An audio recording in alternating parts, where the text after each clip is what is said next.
विभाजन के समय मुसलमान और हिंदुओं का बंटवारा हुआ, पाकिस्तान मुस्लिम राष्ट्र बन गया, लेकिन हिंदुस्तान हिंदू राष्ट्र क्यों नहीं बन पाया? अगर मुसलमानों को पाकिस्तान मिल गया था, उनका मुस्लिम राष्ट्र मिल गया था, तो सारे मुसलमान वहां क्यों नहीं चले गए, यहाँ क्यों रह गए? इसका एक कारण था। इस्लाम में एक शब्द आता है गजवाए हिंद। तो उस समय मुसलमानों द्वारा एक योजना बनाई गई कि हम गजवाए हिंद को भारत में अंजाम कैसे देंगे।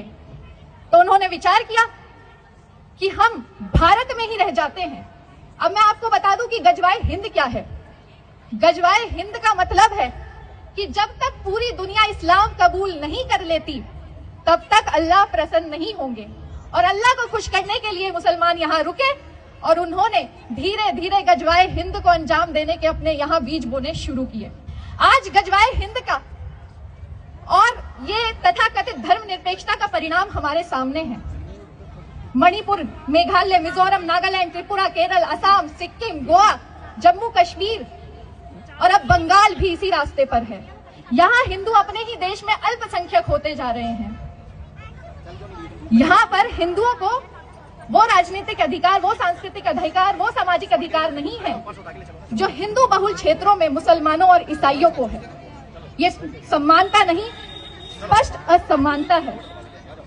आज देश के कई हिस्सों में जहां मुस्लिम बहुल क्षेत्र है, वहां से हिंदू पलायन कर रहे हैं। अपने घरों को छोड़कर, मंदिरों को छोड़कर, स्मृतियों को छोड़कर सुरक्षित जगहों पर जा रहे हैं। पर दुर्भाग्य की बात ये कि जो हिंदू आज अपने घर में सुरक्षित है, जो अपने घर में आराम से एसी में बैठ करके टीवी देख रहा है, वो इस बात पर ध्यान ही नहीं दे रहा कि ये कितनी बड़ी हमारे लिए चेतावनी है।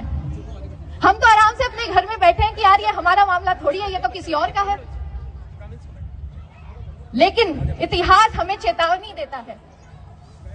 विभाजन के समय लाखों हिंदू मारे गए, करोड़ों अपने घर से बेघर हो गए, बच्चे, बूढ़े, स्त्रियां, किसी को नहीं छोड़ा गया। हजारों लाशें ट्रेन में भर करके भारत भेजी गई। क्यों? क्योंकि हिंदू संगठित नहीं था, आज भी संगठित नहीं है, नेतृत्व स्पष्ट नहीं था, आत्मरक्षा की मानसिकता को समाप्त कर दिया गया था। और आज धीरे धीरे ये हमारे भारत में भी बढ़ रहा है। नई तरीके से